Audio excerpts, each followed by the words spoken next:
셔서 오늘 우리에게 주신 하나님의 말씀 느헤미야 2장 11절에서 20절 말씀을 함께 교독하도록 하겠습니다.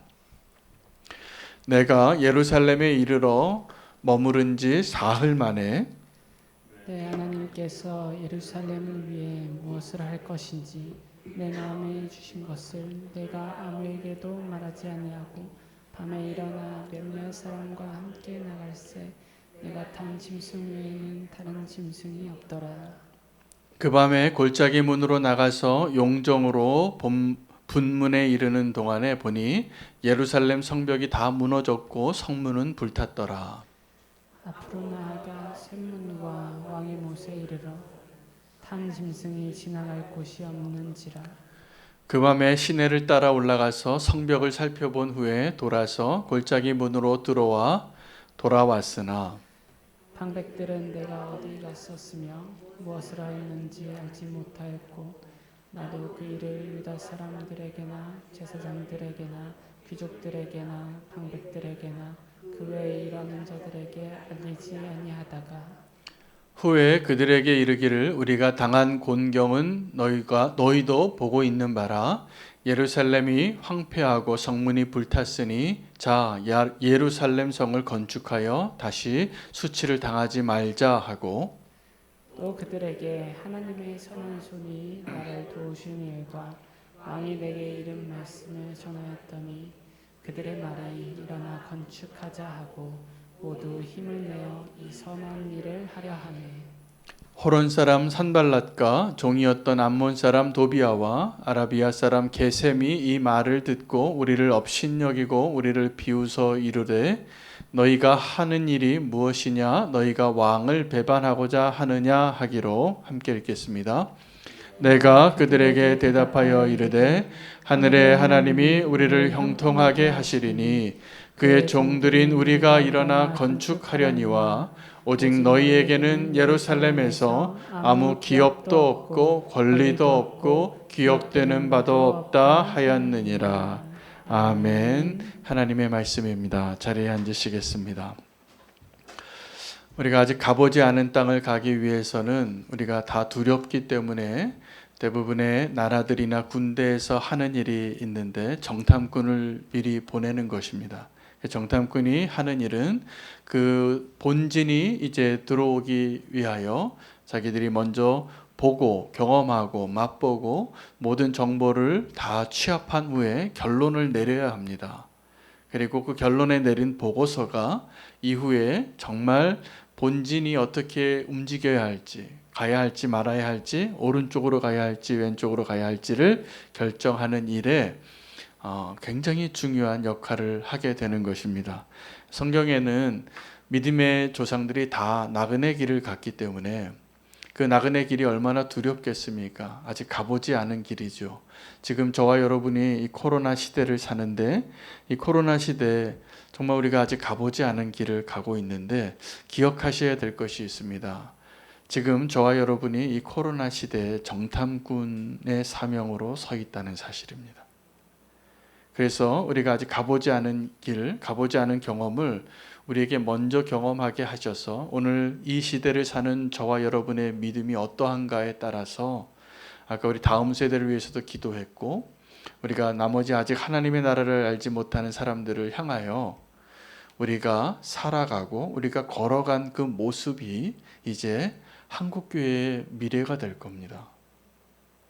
오늘 저와 여러분이 어떻게 신앙을 지켜내고 이 위기를 어떻게 극복하기 위하여 무엇을 버리고 무엇을 포기하지 말아야 하는가, 이것을 결정하는 우리의 믿음과 우리의 삶의 모습이 앞으로 10년, 20년 뒤, 100년 뒤에 한국교회에 중요한 그 기준이 되는 것입니다. 그래서 여러분 모든 성도는 이 세상에서 가보지 않은 그 길을 가면서 내가 어떻게 살아야 하는가를 잘 살아야 할 사명이 있습니다.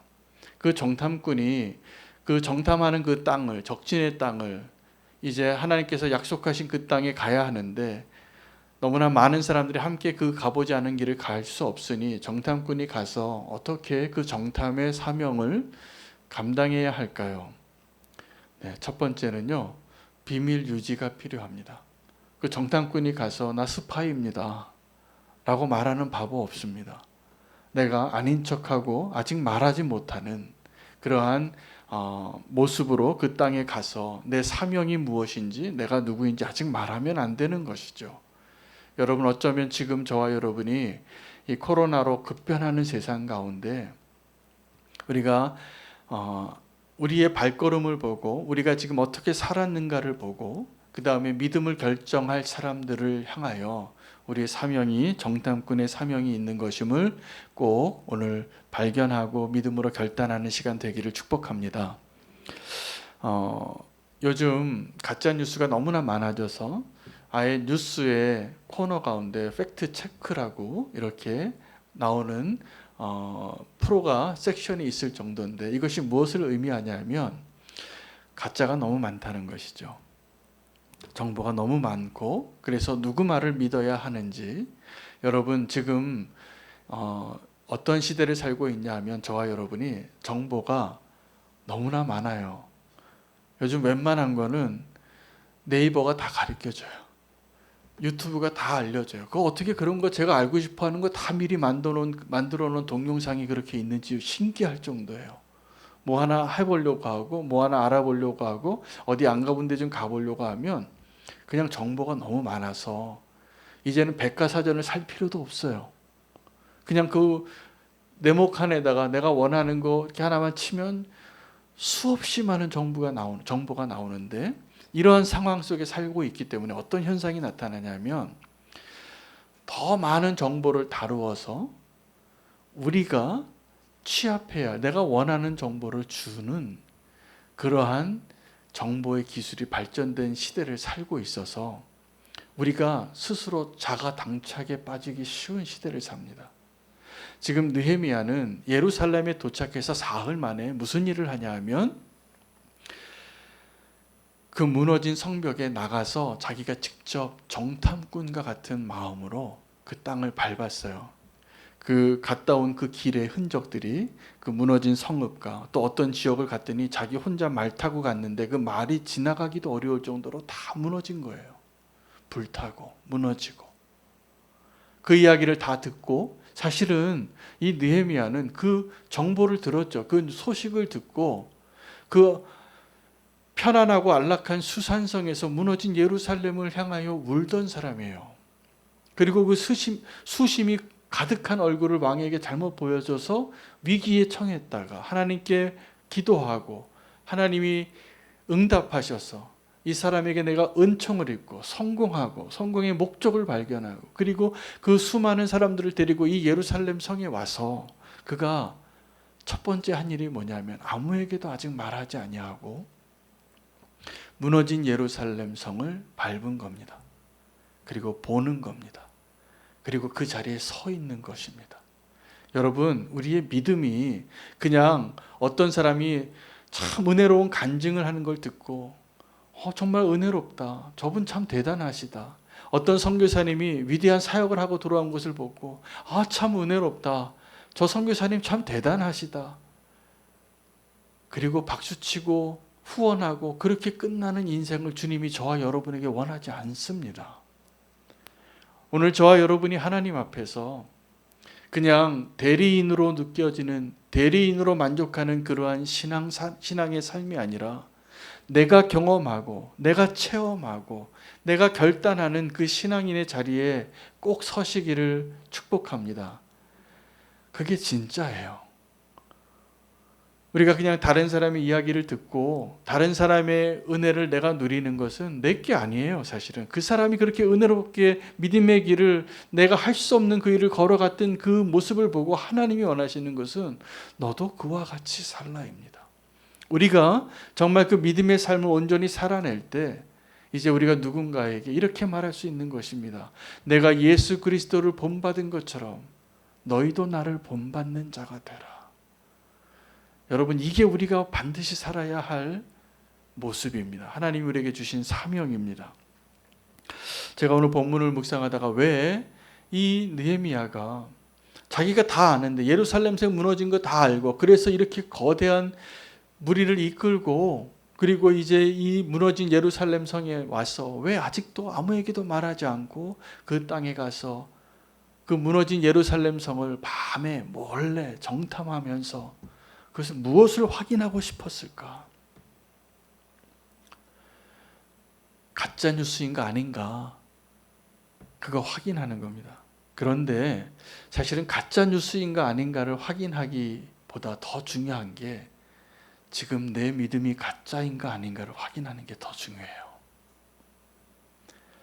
여러분, 느헤미야가 그 무너진 성읍에서 여기도 무너진 게 맞구나, 이 문도 불탄 게 맞구나, 내가 들은 대로 맞구나, 사진 찍고 자꾸 누구에게 보고하려고 하는, 여러분, 그래서 요즘 제가요 페이스북이나 이렇게 SNS를 보면서 저도 사실은 교회의 사역을 위해서, 목회를 위해서 제가 페이스북에다 우리 교회 소식과 사진과 설교를 올립니다. 그런데 저 자신도 제가 하나님 앞에 하나님과 함께 경험하고 체험한 무언가를 누리기보다는 자꾸 사진 찍어서 퍼날르기를 원하는 것 같아요. 여러분, 오늘 이 시간에는 사실을 확인하기 위하여 우리가 무언가를 하나님의 그 현장의 장소, 무너진 그 예루살렘 성에서 무엇을 확인해야 하는가? 이것이 오늘 우리에게 첫 번째 하나님 주시는 메시지예요. 여러분, 우리는 그 무너진 예루살렘 성 가서 이 양문이 무너지고 이 분문이 다 파손되어지고 이 성벽이 다 무너졌구나, 불탔구나, 내가 들은 대로 맞구나, 이거 확인해서 사진 찍고 누구에게 보내주고 자꾸 알리는 그 일을 위해서 지금 존재하는 게 아니라, 느헤미야는 정확하게 그날 밤에 뭘 했냐 하면 이제는 울지도 않아요. 하나님과 함께 그 자리에서 무너진 성벽을 확인하는 것이 아니라 무너진 내 마음을 확인하는 게 필요한 겁니다. 여러분, 우리는 지금도 이 세상 무너졌다고, 한국교회 큰일 났다고, 그것을 위해서 기도하고 그것을 위해서 도전하고 그것에 대해서 누군가에게 설교도 하고, 그런데 오늘 느헤미야가 무엇을 확인했는가 봤더니 그 무너진 예루살렘 성에서 자기가 그날 밤에 도착하고 3일이 지나고 나서 그 자리에서 내가 이 무너진 성읍을 보고서 내 마음이 어떻게 반응하는가, 그것을 확인하는 거예요. 여러분, 세상을 바라보고 세상에 문제들이 많고 세상에 무너진 것을 그냥 뉴스를 퍼나르는 일은 너무 많은 정보가 이미 있어요. 여러분, 지금도 복음을 듣지 못하고 지금도 하나님을 떠나서 무너져서 하나님이 원하지 않는 하나님을 대적하여 일어나는 그런 일들이 얼마나 많습니까? 우리는 그러한 소식을 또 한번 퍼나르는 그런 일에 쓰임받기 위해서 지금 우리가 믿는다고 고백하는 자로 서 있는 것이 아니라 그곳에서 내가 느껴야 돼요. 그 무너진 예루살렘 성에서. 그게 없다면 우리는 지금 진짜의 믿음으로, 삶으로 경험하는 진짜 믿음이 아닌 거예요. 그냥 자꾸 카피해서 가짜 뉴스 만드는 기자들이 어떤 기자냐 하면 자기가 현장에 가서 보도하고 만나서 인터뷰하고 자기가 사진 찍은 것을 기사에 올리는 게 아니라 옆에 있는 신문사 기자가 기사 낸 거 나도 똑같이 그냥 카피해서 내 신문사에 올리는 게 이게 가짜 뉴스의 시작이에요. 여러분, 왜 이렇게 가짜 그리스도인이 많고, 왜 이렇게 썬데이 크리스찬이 많고, 왜 이렇게 복음의 능력을 상실한 그리스도인이 많아지는지 아십니까? 우리가 자꾸 그냥 카피해서 자꾸 붙여놓는 거예요. 그리고 그 복음의 능력이 전파되기를 소망해요. 정말 이 복음의 능력이 전파되어지는 일은 그 무너진 현장에서 내가 하나님의 마음으로 내가 경험하고 내가 체험하고 내가 그 현장에서 내가 느끼는 나의 삶의 고백이 없다면 우리는 또 하나의 가짜 뉴스를 만들어내는 엉터리 기자가 될 것입니다. 사명을 놓쳤기 때문이에요. 여러분, 느헤미야가 그 소식을 듣고 수산성에서 이미 금식하고 기도하고 통곡하고 눈물 흘리던 사람입니다.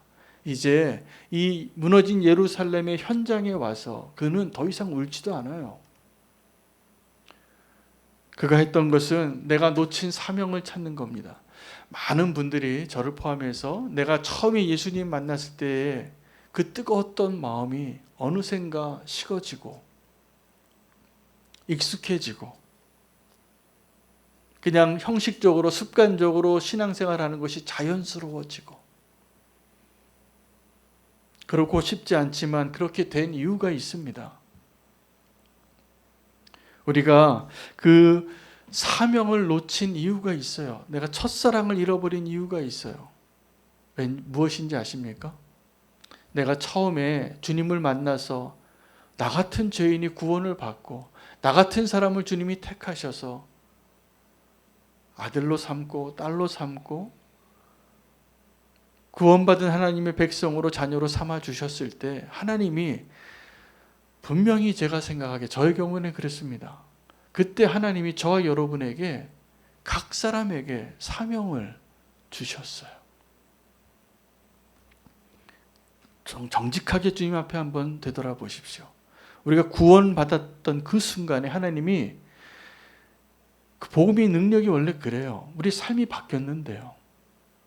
새로운 페이지가 넘어갔어요. 그때 이미 하나님께서 저와 여러분에게 다 사명을 다 주셨는데 우리가 그 사명을 잊고 다시 5년, 10년, 20년, 30년이 지나서 사명을 찾겠다고 발버둥 치는 이유는 그때 행동하지 않았기 때문이에요.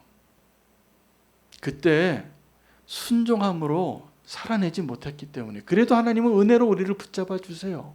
기다리고 계시고. 여러분, 우리가 주님 앞에 복음의 첫 번째 그 경험, 그때 하나님께서 우리에게 주신 하나님의 음성들이 다 있으셨잖아요. 한번 생각해 보세요. 있었을 겁니다. 그때 우리가 처음 예수님 만나고 이제 이전 것들이 다 배설물과 같이 느껴질 때 그때 하나님이 우리에게 주신 그 마음들 기억나세요? 우리 그때 은혜를 누렸고요. 그때 다 아멘 했는데 한 가지가 빠졌어요. 그대로 살아보지를 못했어요.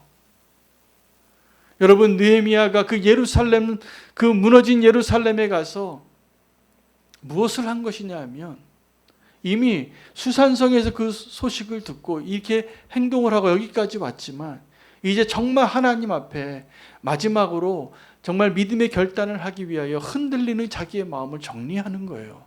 여러분, 그렇게 하나님과 함께 독대하고 하나님과 함께 머물러 있는 시간 없이 우리가 어떻게 무슨 능력으로 무슨 힘으로 행동하는 믿음을 갖겠어요? 우리는 그렇게 강하지 않습니다. 우리 다 연약해요. 제가 보니까. 여기서 오늘 하겠다고 하고 내일 약속 바꿔요. 그런데 무슨 사정이 생겼다고. 그거 그리고 일주일 뒤에 하면 안 되겠냐고. 그 일주일이 10년이 된 거예요. 그 일주일이 20년이 된 거예요. 여러분, 무너진 예루살렘 성벽이 얼마나 무너졌는가. 그냥 보고 지나가고 소식 전한 하나냐와 같은 형제들은 지금까지 너무나 많았어요. 오늘 저와 여러분이 그 무너진 예루살렘 성전에 가서 한 가지 해야 할 일이 있다면 하나님이 나에게 주신 그 사명을 다시 회복하는 거예요. 여러분, 그 사명을 회복하길 원하신다면 내가 처음 예수님 만나고 처음 복음을 들었을 때와 같이 하지 마시고 이제는 행동으로 순종하십시오. 그래야지 경험하는 겁니다. 그래야지 내가 정말 살아내는 복음을 실천할 수 있는 길이 되는 것입니다. 그 느헤미야가 예루살렘 성벽을 돌아보면서 그날 밤에 이제 느헤미야가 그 이전의 사람의 느헤미야가 아니에요. 전혀 다른 사람이 되는 것입니다. 여러분, 복음이 우리의 삶을 바뀌어서 비포와 애프터가 정말 달라지려면 제가 성도님들께 간증을 부탁할 때는 적어도 제 눈에는 저 성도님이 이 복음을 경험하시고 이전과 이후가 이렇게 달라지신 분이구나. 그렇게 여겨지기 때문에 부탁드리는 겁니다. 그리고 10주 양육 마치고 양육 간증 하시는 분들이 다 핵심이 그거여야 해요. 오늘 이 자리에서 내가 이전과 이후가 어떻게 달라졌는가. 여러분, 우리의 사명을 발견하고 싶다면 어제와 다른 오늘 나의 모습, 여러분 세상에 무너진 모습들 보면서 그거 확인하라고 사진 찍으라고 오늘 우리가 이 자리에 있는 사람들이 아니라니까요. 그 무너진 예루살렘 성벽을 보면서 오늘 내가 이제 어떻게 살아야 하는가, 어떻게 행동해야 하는가, 이전에 어제와 나는 오늘 무엇을 다르게 순종할 것인가, 오늘 그 대답을 꼭 하나님 앞에 올려드리는 그 축복과 은혜를 누리시기를 바랍니다. 그것을 위해서 느헤미야가 계속 2번이나 반복되면서 내가 아직 아무에게도 말하지 아니하고 라는 표현이 오늘 본문에 2번이나 나와요. 그것이 이제 행동하기 위한, 하나님께서 우리에게 행동하는 믿음, 순종하는 믿음을 위해서 우리에게 필요한 것이 있다면 아직 말하면 안 되는 겁니다. 아직 말하면. 어떤 분들은 이런 분들이 많아요. 내가 재밌는 이야기 해줄게 하고서 재밌는 얘기라고 하는데 그 얘기 분명히 재밌는데 하나도 안 재밌어요. 먼저 그 얘기를 했기 때문에.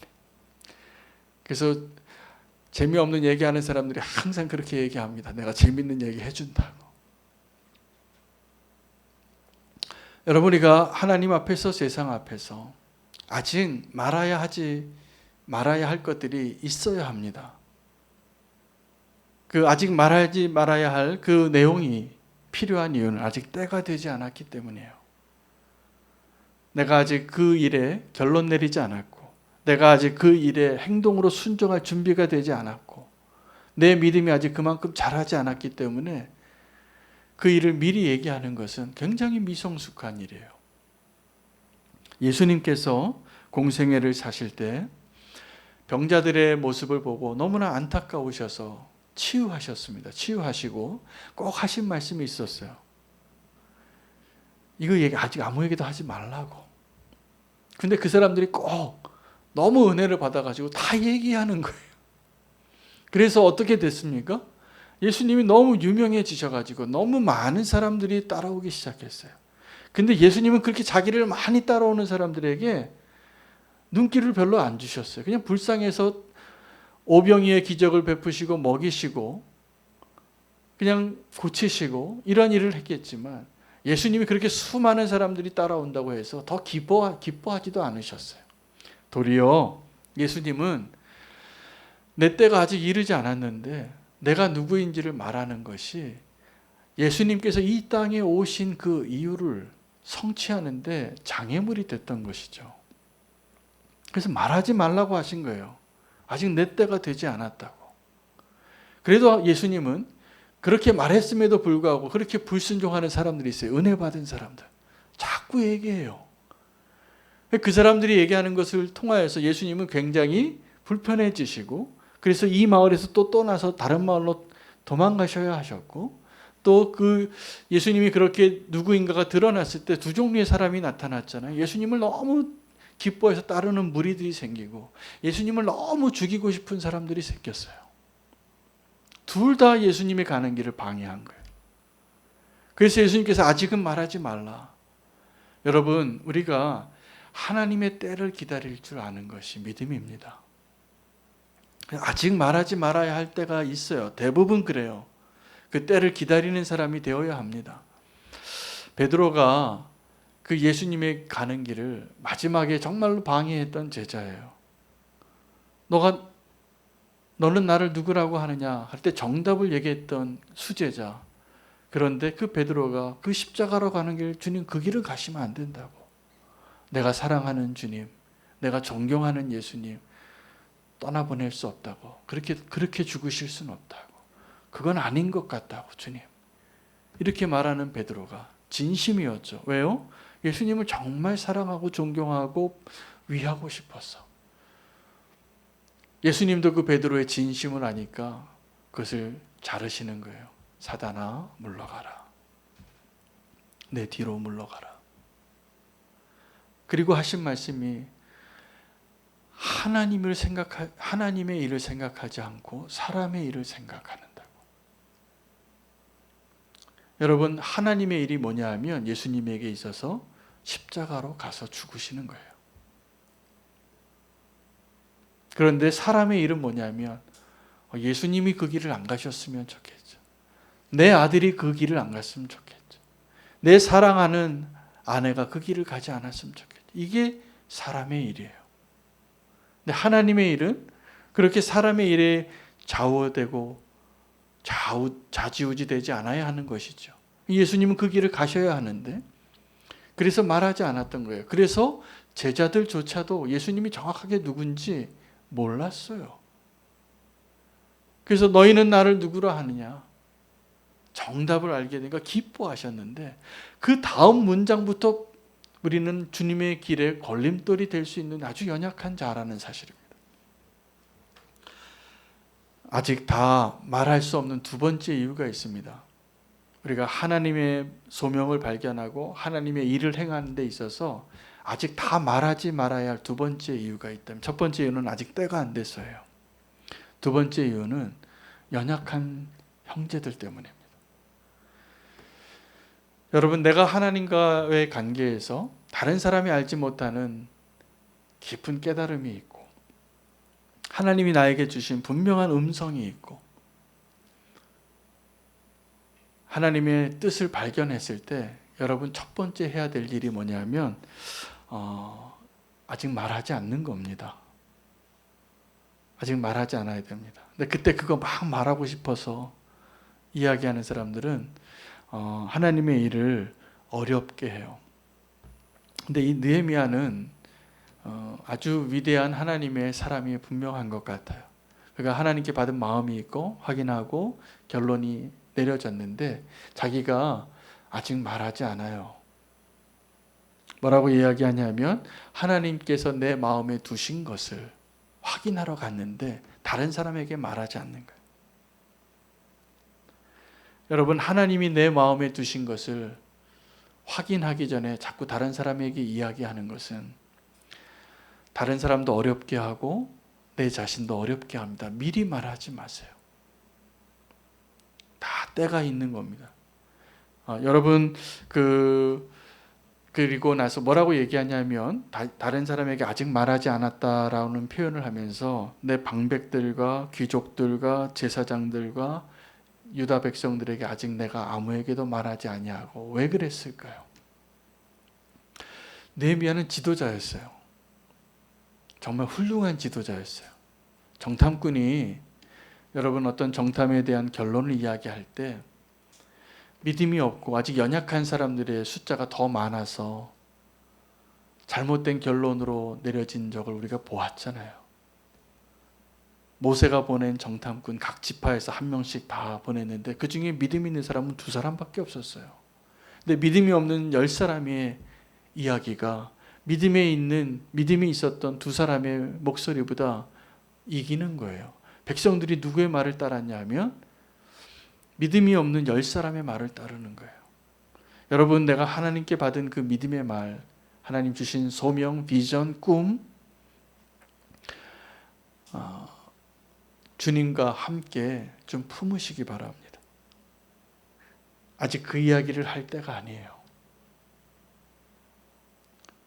그리고 정말 하나님의 때가 되면 그 믿음의 사람들이 그것을 이끌고 나가는 진정한 지도자의 모습으로 그 일을 행하실 때가 있어요. 그때까지 말하지 않아야 되는 거예요. 아직도 본인도 확실하지 않고 분명히 이 느헤미야는 뭐라고 얘기하냐면 주님이 내게 두신 마음이라 그랬어요. 그게 뭐예요? 이 예루살렘을 회복하는 거예요. 재건하는 거예요. 근데 그것을 자기가 확인하고 그 자리에서 내 마음이 하나님이 행하시는 일 가운데 내 마음이 반응하고 내 마음이 확증되어지기 전까지 말하지 않는 거예요. 하나님께서 믿음의 사람들을 이렇게 견고한 믿음의 자리로 인도하실 때마다 시험을 경험합니다. 시험을 당할 때마다 우리의 마음이 흔들려요. 정말 중요한 일일수록 마음이 더 흔들립니다. 근데 그때 우리가 하나님 앞에 확인을 해야 돼요. 내가 정말 누구인지, 내 믿음이 어느 정도인지, 그래서 내가 이 일을 감당할 수 있는지. 근데 많은 분들이 베드로처럼 내가 죽을지언정 주를 부인하지 않겠다고, 그때 그는 아주 진실하고 그게 진짜라고 믿었고 그렇게 말하지만, 우리는 그때 주님 앞에 내가 죽을지언정 주님을 부인하지 않겠노라고 그것을 확신하고 그것이 진리라고 그것이 사실이라고 믿고 살아왔잖아요. 그런데 그 베드로를 자기보다 더 잘 아시는 분이 예수님이신 거예요. 여러분, 지금도 정확합니다. 예수님이 저와 여러분을 내가 알고 있는 내 자신보다 더 잘 아세요. 사실은 좀 더 솔직하게 말하면 자기를 제일 모르는 사람이 자기예요. 그 옆 사람이 더 잘 알아요. 그 옆에 사는 사람이 제일 잘 알아요. 그런데 저도 제 아내가 내가 이런 사람이라고 얘기하면 별로 인정하고 싶지 않을 때가 더 많아요. 나만 모른다는 거죠. 여러분, 지금도 그렇습니다. 지금도 내가 확신하고 내가 이것이 제일 확실하는 이야기, 그런 내용일수록 내가 잘 모르는 부분입니다. 그래서 우리가 주님 앞에 내 마음을 확증하기 위하여 아직 말하지 아니하고 주님의 인도하심과 주님이 확증해 주시는 것을 기다릴 필요가 있습니다. 시험은 그러한 나의 실체를 드러내는 하나님의 축복이에요. 고린도전서 10장 13절에 보면 그 성도가 당하는 시험은 다 감당할 만한 시험만 주시는 겁니다. 정말이에요. 우리가 지금 당하는 모든 시험은 다 감당할 만한 시험만 주시는 거예요. 목적이 있으세요. 나를 깨트리고 내가 누구인가를 인정하고 하나님 뜻 가운데로 나아가기 위한 것입니다. 세 번째, 우리가 아직 다 말할 수 없는 이유는 원수가 가까이 있기 때문입니다. 이 느헤미야가 예루살렘 성을 재건하려고 할 때 원수들의 이름이 나옵니다. 산발랏과 도비야와 게셈이라는 사람이에요. 그들이 처음에는 두려워했는데 하나님의 그 나라를 흥왕케 하는 자가 온다라고 두려워했었는데 이제는 조롱합니다. 여러분, 원수의 조롱을 들으면 기분 나쁘고 마음이 상하지만 놀랍게도 우리가 원수의 말에 귀를 기울일 때가 더 많다라는 사실입니다. 하나님의 말에 귀를 기울이기보다. 왜냐하면 원수는 우리 귀에다 대고 얘기하거든요. 너한테만 얘기해 줄게 하고 귓속말을 하거든요. 근데 속지 마세요. 그렇게 너한테만 얘기해 줄게라고 말하는 사람이 대부분 다른 사람에게 다 그렇게 말하는 사람이에요. 다 경험해 보셔서 알 겁니다. 이건 비밀이야, 너한테만 하는 얘기야 라고 말하는 내용은 다 안다고 생각하시면 돼요. 그 얘기 다 그렇게 하고 얘기하고 있는 거예요. 여러분, 원수들이 조롱을 하는데 그 원수들의 그 조롱이 우리의 마음에 깊이 박히는 거예요. 그래서 정탐꾼이 원수들의 이야기를 듣고 그 원수들의 말을 사실처럼 전합니다. 그들이 보기에 우리가 메뚜기 같았을 것이라. 기드온이 정탐했을 때도 그 적군들이 이야기하는 이야기를 듣고 믿어요. 하나님 우리를 아시는 거죠. 우리가 누구 말에 더 귀를 기울이는가. 그래서 하나님께서 기드온의 경우에는 기드온을 확증시켜 주려고 마지막 확증이 그 원수들이, 그 대적들이 하는 이야기를 듣고 믿는 거예요. 이거 정말 주님이 하시는 일이구나. 여러분, 그 전에 기드온에게 하나님이 여러 번 얘기해 주셨어요. 솜방망이로 확증 2번이나 시켜주시고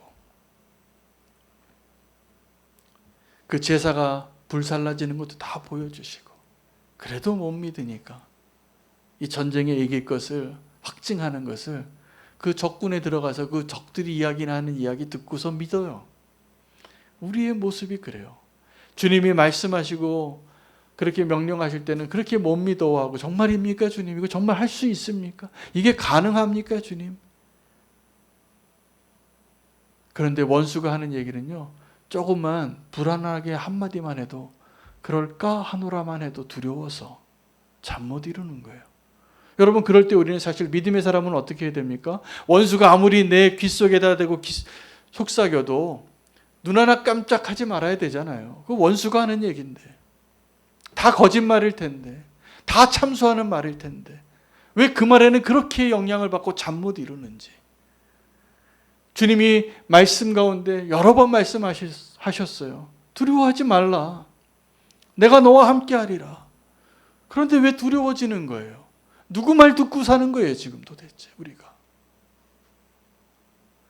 원수 말을 더 잘 듣는 거예요. 그 조롱하는 말이 아주 깊이 들어갑니다. 오늘 이 산발랏 도비아 게셈이 조롱하는데 느헤미야가 흔들리지 않습니다. 왠지 아십니까? 그 밤에 아무에게도 얘기하지 아니하고 주님과 독대했기 때문이에요. 주님과 이미 독대해서 결론 내린 사람은 원수가 아무리 송사하고 대적하고 두렵게 하고 조롱해도 흔들리지 않게 되는 것입니다. 다 말할 수 없는 이유 또 하나는 우리가 헛된 자랑을 잘하는 사람들이기 때문에 그렇습니다. 우리가 어떤 사람들이냐면 자꾸 남의 일을 자꾸 내가 한 것처럼 이야기합니다.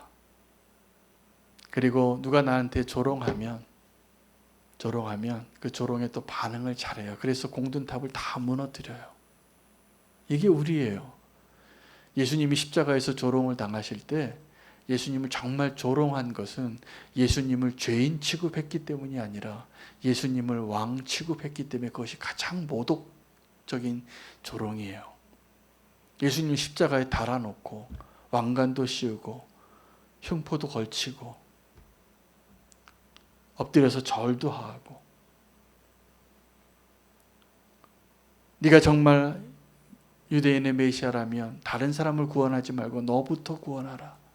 십자가에서 한번 내려와라. 그럼 내가 믿을게. 여러분, 믿음으로 살다가 그래서 십자가에서 내려오신 분들이 많아요. 에이씨 그러고서